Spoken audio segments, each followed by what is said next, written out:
For those of you who don't know me, I'm Klaudia. I'm the Clinic Director and Psychologist of Self-Reflections in Wollongong. Thank you for joining me for our online webinar to help the community feel connected, build awareness and education, and learn skills and strategies for a variety of mental health and other issues that we are facing in times today. Today we are very lucky to be joined with not one but two special guests who I cannot wait for you to meet. We have Sam Robinson and Josh Wingrove from Pursue Wealth. Sam and Josh and I met a year ago. They are the directors and financial advisors at Pursue Wealth based in Melbourne. They are an award-winning team with an adventurous spirit. So before I pass you on to Sam and Josh, if you have any questions during this webinar, please post them directly to me using the chat feature, and we'll try and answer them at the end or throughout the webinar. Or of course, we'll post some answers to our YouTube channel. So again, thank you so much. And let me pass on to Sam and Josh completely. On to you guys. Thanks, Claudia. Appreciate that. Thanks so much. We will just share our screen if that's going to work. Thank you, everyone, for joining us tonight. We're really pumped that you guys are taking interest in your finance and using this as an opportunity really to sit down and reevaluate where you are with your finances. I think that's awesome, and we're pumped to get into it.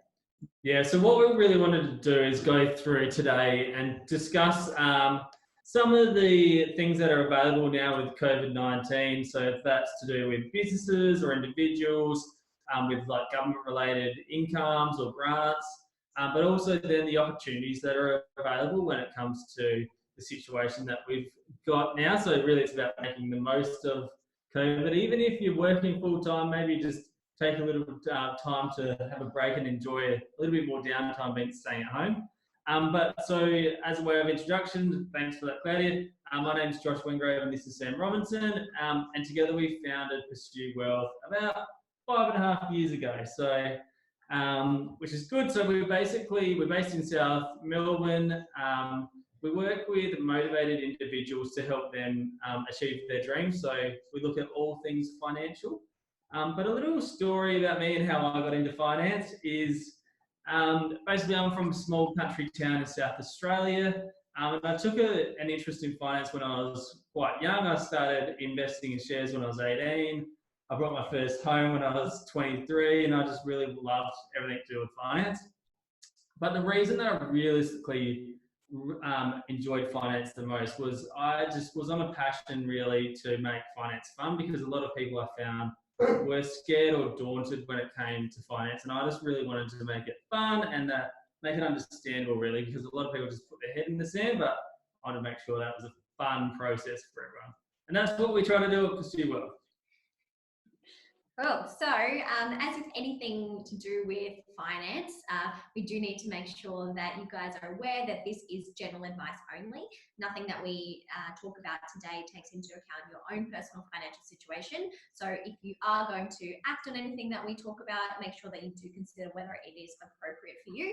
But also it is really important to seek professionals in your life. So whether it is an accountant or a financial advisor, we do definitely encourage that you do talk to a professional. Or Claudia.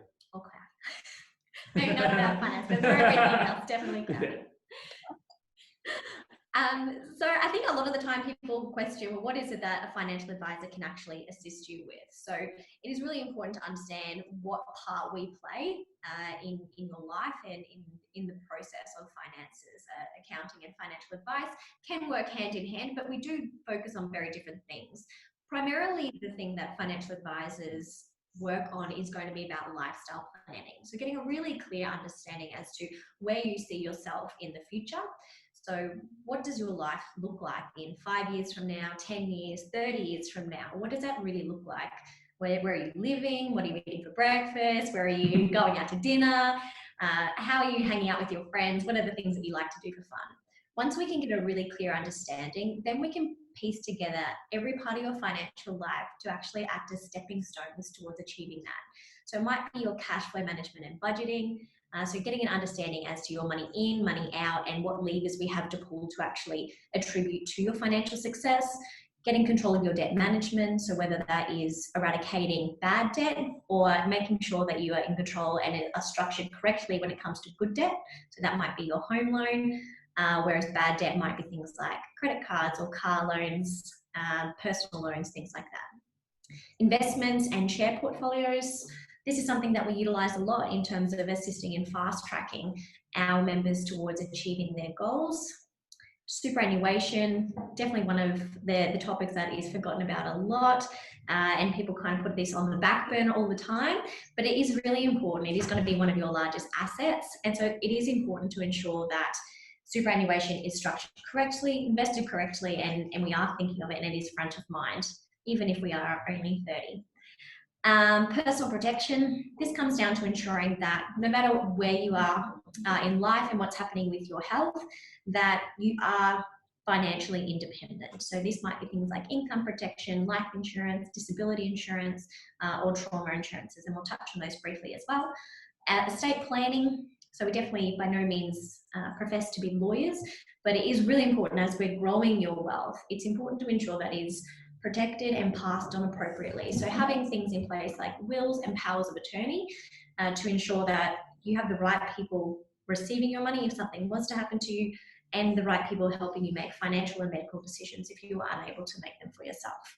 And then tax minimizations. This kind of wraps up nicely any of the financial strategies that are put together. It's really important that they have a layer of tax minimization built into it to ensure that you're not paying too much tax because let's be honest, no one likes paying a tax man. So if we can structure that in a way where you're only paying an appropriate level, then obviously that's all the better for you. So that, in summary, is what a financial advisor does. But let's get cracking in regards to what's happening in COVID. So today I'm going to talk about a few different levers that we have to pull in regards to the different stimulus packages that are around at the moment and what they could mean to you. Now, we are on a bit of a time frame here, so we're only going to touch on these briefly, but please, by any means, reach out if you want some further information, or we'll be happy to provide these slides to you later in terms of eligibility and things like that. So the first one that we want to run through is job seeker. So, over to you. What is job seeker? I like to think of it because it's quite confusing. There's job seeker and keeper, but if you think about it this way, seeker is you're seeking a job. You're looking for a job, so essentially unemployed. So basically that is what it is. So now I won't go through all of the details, but basically when it comes to seeker, it is if you have been affected by COVID, it basically means you don't have to wait the 14-week waiting period. Whereas previously, if we take COVID out of the picture, if you become unemployed, you have to wait 14 weeks, and there's other assessments that they look at. So they've made it a lot easier for you to apply for job seeker at the moment. And there's additional benefits as well. So you get a coronavirus supplement. So generally there used to be a $550 per fortnight payment, and now it is $550, which is the normal job seeker payment, plus the coronavirus supplement, which is another $550. So that's how much you'd be getting if you don't have a job and you've been stood down or you've been fired or let go because of corona. So up to $1,100 per fortnight. Don't forget though, it is taxable, so you will have to pay tax on that. A lot of people forget that. And they also do look at a test. So if you're in a relationship, they'll look at what your partner's income is as well. So if your partner earns anything below $79,762 to be precise, then you can look at getting this, and it reduces based on what their income is. So that is job seeker in a nutshell. Can be applied for through the MyGov website, as most of these things can. Or you can call Centrelink and wait 4 hours. Obviously, we're just jumping on that. The next one is access to super. So this is one that I think people in the finance world were pretty surprised about, because we've never really seen anything like this come about before. Accessing your super realistically has only ever been preserved for passing away or retiring. That's kind of it, other than severe financial hardship. Realistically, or if you become really totally and permanently disabled, so it's really hard to access it. So realistically, what they've done is they've redefined the condition of hardship under these circumstances. So what they are allowing you to do is, if you are unemployed, eligible for job seeker, then you can actually get access to superannuation. If your hours have been reduced by 20% or more, so let's say you were working 5 days a week and now you're working 4 days a week, you will also be eligible for this.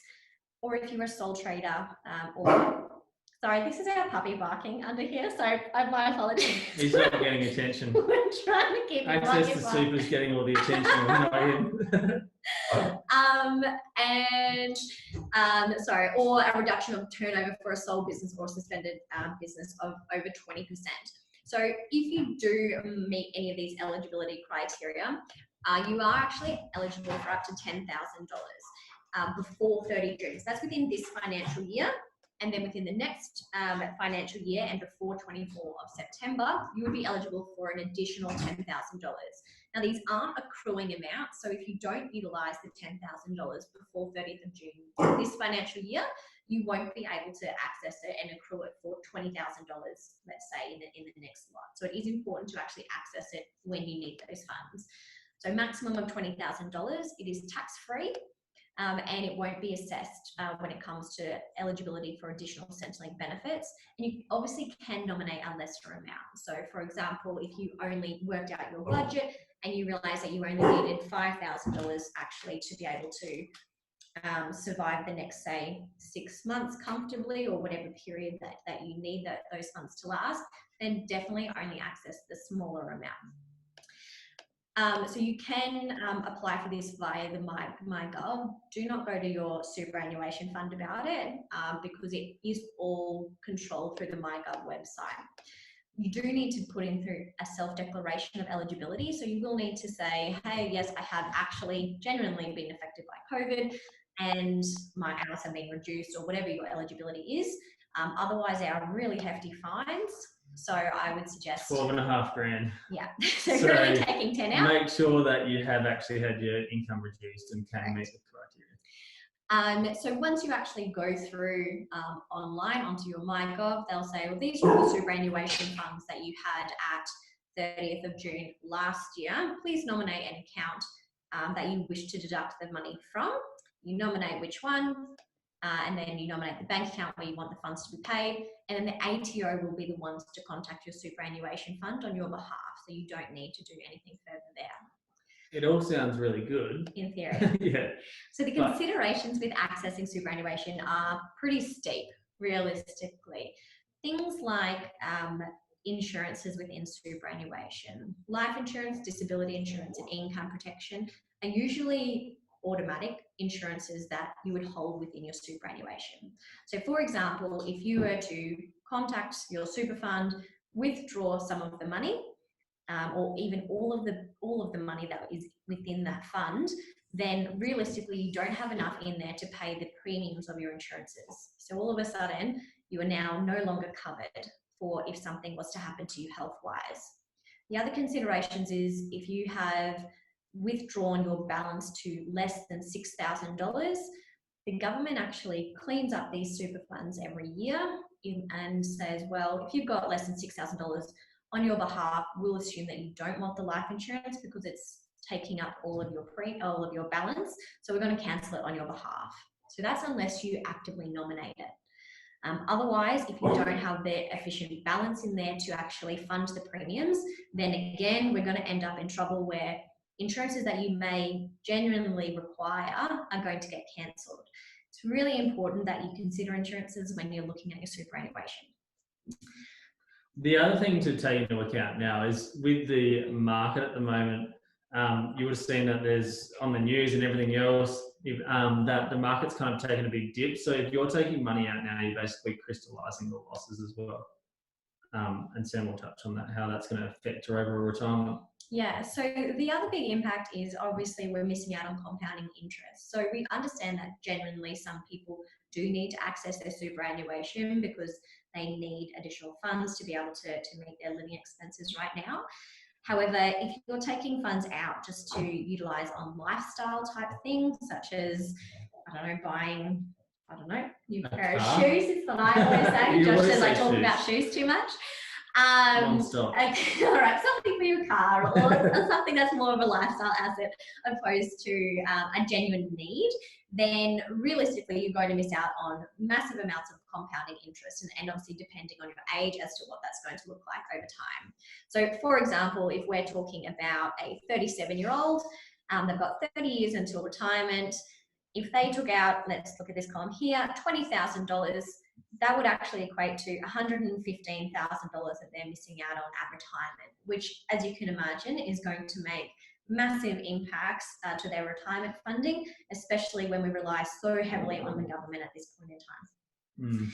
So it is something to consider, and a kind of worst case scenario type consideration if you are going to access it. On the other side, we have seen some really interesting strategies come around where people who are eligible to this are looking at taking the funds out of their superannuation and then recontributing it and claiming it as a tax deduction. So this can be a really interesting strategy to utilize, but I would say definitely discuss it with your accountant or advisor before you do that to see if you're eligible. And it is really important how you actually... the timing. The timing of that is very, very important. I will also state, and I don't know how many self-employed people we have listening to this, but if you are taking funds out of your superannuation and you normally claim a tax deduction for your super contributions that you put in every year, you need to ensure that you're lodging your notice of intent before you take funds out. That is really, really important. Otherwise, you lose your tax deductibility. Cool. Helpful hint, Sam. Very well. Cool. So, JobKeeper. Yeah. So this is when you've got your job. So you're keeping your job, not the seeker, the keeper. So it's basically the businesses would be looking at applying for this to keep their staff employed. So the whole aspect around this is if your business has had a reduction of income, then you'd apply for JobKeeper so you can keep your staff. So it's up to businesses who, up to $1 billion turnover, you have to have a 30% reduction. And good on you if you've got over 1 billion, you have to have a 50% reduction in your income. And they basically look at the comparable period. So if we're looking at March this year, they look at March next year and previous year and say, okay, has that March to March reduced by 30% or 50% if you're lucky enough. So it's as of employees that have started before the 1st of March. So you can't just employ someone and then just, get them JobKeeper. They can be full-time, part-time or casual, but if they're casual, they have to have been working for over 12 months. And they can't get JobKeeper from several jobs. So they can't be claiming this from, everywhere if they're a casual employee. The benefits are, well, one, you get to keep your staff if you've got a business, and two, you can pay them $1,500 per fortnight, which is good. So I've heard of some people are actually getting a pay rise, which is pretty awesome. Started as of the 30th of March, and the payments will essentially start hitting really soon. So some people would start actually getting them about now. So they're expecting they'll hit in about the first week of May, but I have heard of people getting them already, and then in arrears. So businesses with no employees can apply for it too. So if you're self-employed and just have yourself, then you can still apply for it. Cool, and that's about it. So how do you go about doing it? It's all done through the ATO website, and you just complete the application all online. And then just nominate your employees, how many you've got, and then prove that you've had a downturn, and then voila, you get the money. And here's another one for business owners. I'll just touch on this really quickly, but it's the PAYG cash flow booster. So you have to have employees, you have to be affected by COVID, which you don't have to prove at all. So I'm not sure why the ATO says that, but I know it's really good. Yeah, but you have to be in business for over 12 months. And turnover under 50 million. And what will happen is you will get if you're lodging your BAS, which is your business activity statement every quarter, you will pay it, but then you'll get a credit and then you'll essentially get it back. So I'll give you an example of how that will work. So if you're paying, I don't know, $10,000 each quarter on the PAYG, the first one you will get the $10,000 back, then you'll get $20,000, then you'll get another $10,000 back. So it goes from the 28th of April, 28th of July, and 28th of October. Probably means hardly anything to people that aren't self-employed, but people who are, hopefully it means something too. Max benefit, $100,000 you can get, which is really good for small businesses. Hopefully it keeps everyone in business. And the minimum amount you'll get is $20,000. How do you do it? Lodge your BAS, and then you get the credit back. Easy. Cool. So the other levers that we have to pull is definitely when it comes to home loans, car loans, any loans that we've got at the moment. What we're seeing a lot of the banks come to the table with are loan freezes, which is really, really helpful when people are maybe uncertain of their roles or uncertain of what their cash flow will look like over the coming period. Loan freezes will allow you to put on hold any of the repayments that you're needing to make. Your interest will still accrue over that time. So the banks aren't losing out completely, so you don't need to feel too sorry for them. But at the same time, it is going to add a lot of relief to people. Now, if you do have a broker that you're in regular contact with, unfortunately, they will not be able to facilitate this one. It does need to be directly with the bank. So most banks are making it really, really easy for you to actually go online and do this. So just jump onto your online banking and you should be able to apply. I call it a loan holiday. It sounds a bit nicer than freeze, but the other thing that they're looking at doing is, yes, they're still accumulating interest, but majority of the banks have said that they're not going to compound that, so interest on top of interest, which is one really good thing. Mm-hmm. Definitely. Another lever we have to pull would be moving to interest only. So interest only would mean that you are no longer paying principal on your loan, so you're not paying down the actual outstanding amount. You're just paying the bank a thank you for lending me your money. So what that would do is meaning that come the other side of COVID, when you can move back to principal repayments, then you're still going to have the same level of loan that you had initially, but you haven't accrued any further interest. Your payments be a lot less. Correct. Refinancing at the moment, so the RBA has continued to drop the cash rate. So what that has meant is that loans typically are a lot less. So if you have a home loan, for example, in the 3s, or really hope not, but definitely not in the 4s, you should be looking at refinancing this and talking to a broker about how you can get the best loan and whereabouts is the most appropriate place or the most appropriate bank to actually put your loan through. I guess a broker can be really, really helpful because they can also help you structure it. So Josh is a broker in our business and he helps a lot. Come and talk to me. About where to actually or how to structure the loan in the most appropriate way towards your financial goals. 100%. And then we have SME loans. Voila. This is another incentive that came around due to COVID, and it basically is SME, meaning small to medium enterprises. So it is a government-backed loan, so the government's basically helping securitize this. So it's a maximum up to $250,000. So you'd have to go through the same loan process as you would normally to get a home loan. And it's available from April to September, and the maximum you can get is up to $250,000. The loan term is 3 years, so it's not very long. So you've got a 6 months where you basically, if you drew down on it, then you'd have 6 months where you don't have to make any repayments, and it's interest free. And then you have like another 6 months where you can not pay the payments, and then you're going to have to start paying it down pretty quickly. If you take the whole thing, and it's ideally used for helping the business still run. And the rate is 4.5%, which is standard across every single bank, which is pretty awesome. And there's no fees that are accumulated with this as well. So that's one question we've had a lot about, is there any fees with doing it? It is a bit of a process to go through, but there is a lot of opportunity with this. So you can basically, if you've been affected by COVID with it in regards to business, then that's going to help getting this loan, because a lot of the time, if you're trying to get a small business loan, rates are never at 4.5%. So it's saying that's quite good. So you need to have your financials done for the last 2 years, and you have to have identification, which is quite standard. And then you've got to give a bit of a reason around how you've been affected by COVID and how you're going to utilise your loan. And they like to see cash flow related things, not paying down debt. So we can help you with that if you need a hand with it.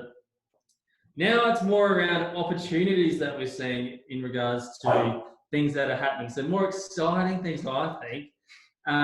So some of it, like in regards to investing, we've seen, particularly in Melbourne and Sydney, that housing prices are kind of stabilising because it's really hard to go to an auction at the moment. So, well, one, people are a little bit concerned about their income, which I completely understand, because there's a lot of jobs that aren't around at the moment, or people have taken pay cuts. And then two, people can't actually go to these auctions, so it's making it really hard for the prices to get emotionally pushed up. So you're seeing housing prices slowly taper down, and it's more in the buyer's court at the moment. So that's one real benefit if you're looking at buying a house or an investment property. And likewise as well when it comes to shares. Yeah, I will note just on the investment property piece is if you are looking to purchase investment property at this point in time, we would definitely suggest looking for an investment property who already has a long-term tenant. It can be really hard to fill properties at this point in time. So it is a great opportunity, but be smart about the property that you're actually looking at purchasing. There's a lot of tenants at the moment that can't pay the rent, so that's not going to be ideal from an investment point of view, is it?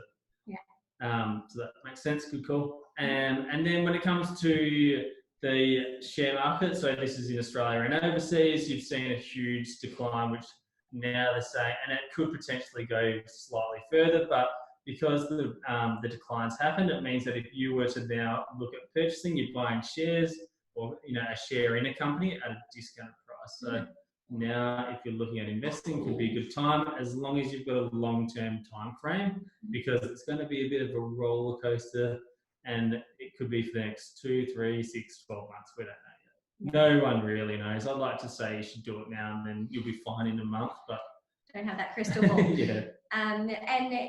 it comes to selling, I think some of the conversations that we've heard a lot of people talking about is, do I get out of my superannuation? Do I sell it all down to cash? Yeah, correct.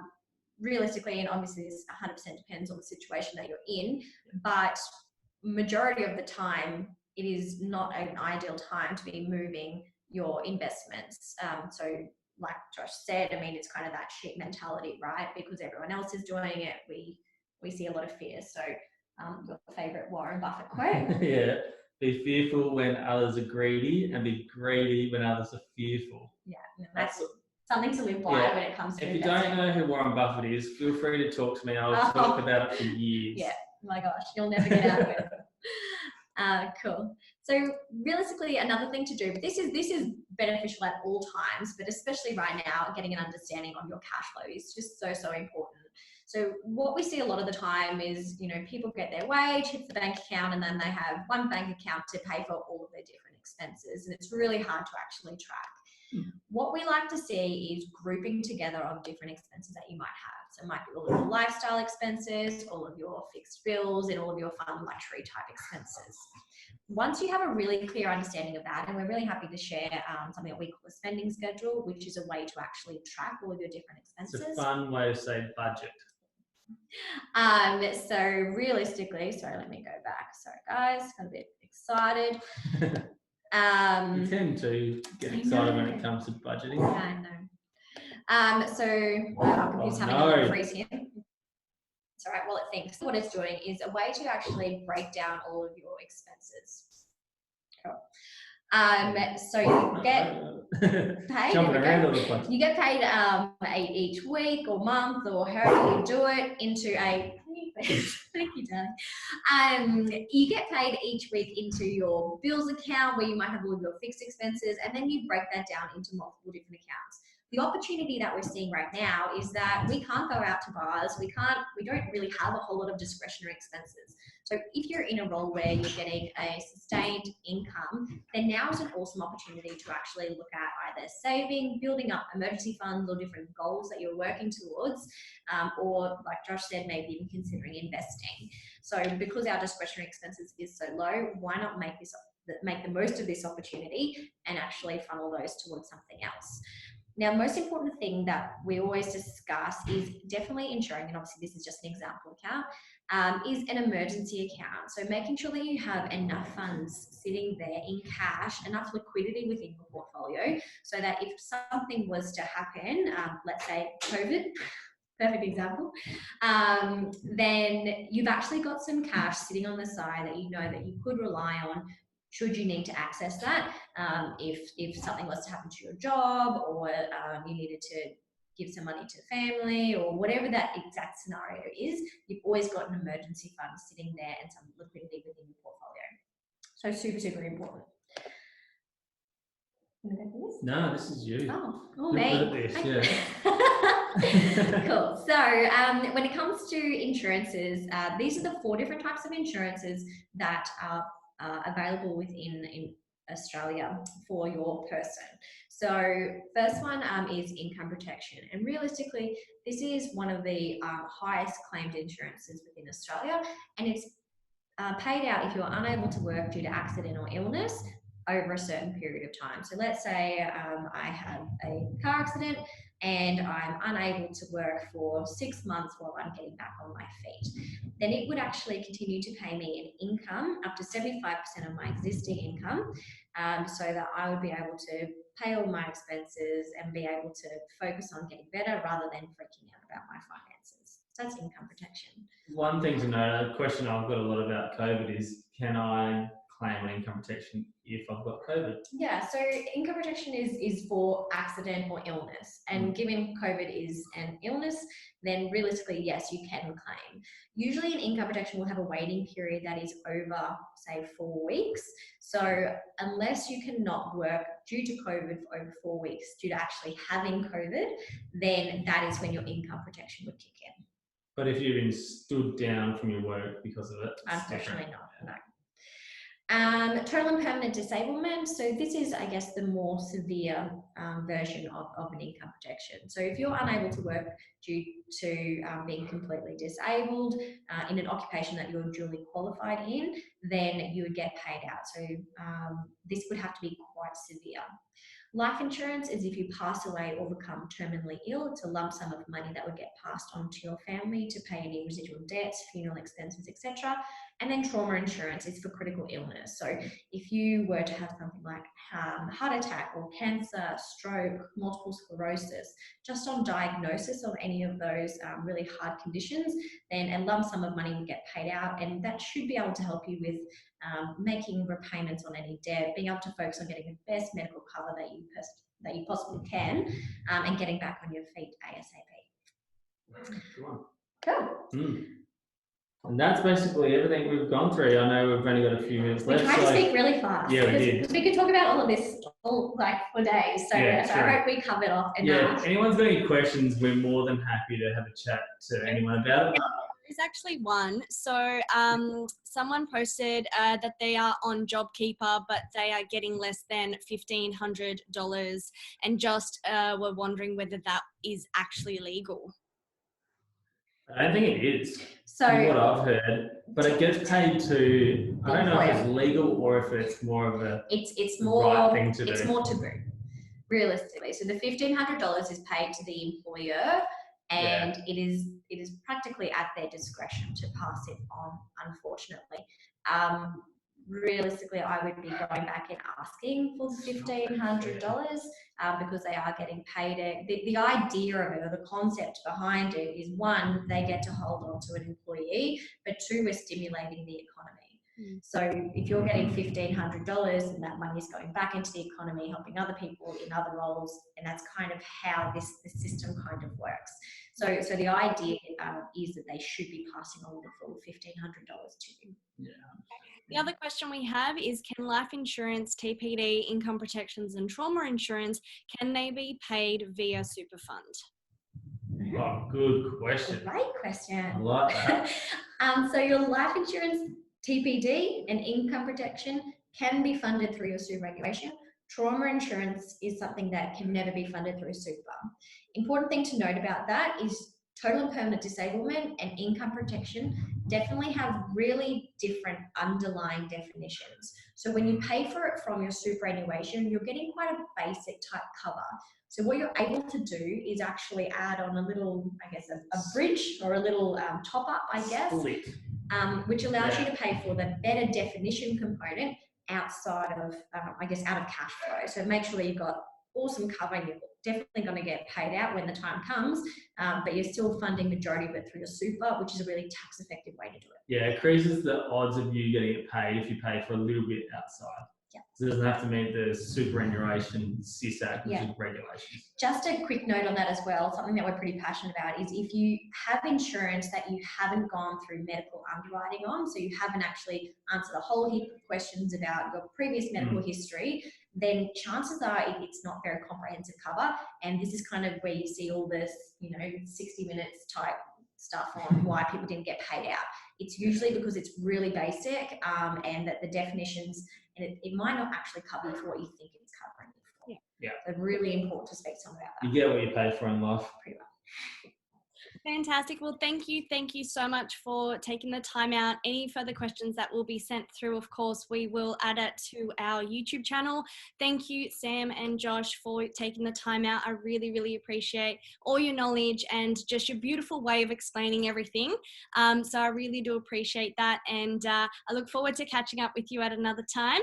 And please squeeze your little doggy for me when you're Thanks so much, guys. Thanks, Klaudia. We chat soon. Thanks. Bye. Thank you for watching. Don't forget to like, comment, and share this video with your family and friends. And for more, don't forget to subscribe. Look after yourselves, take care, and see you soon.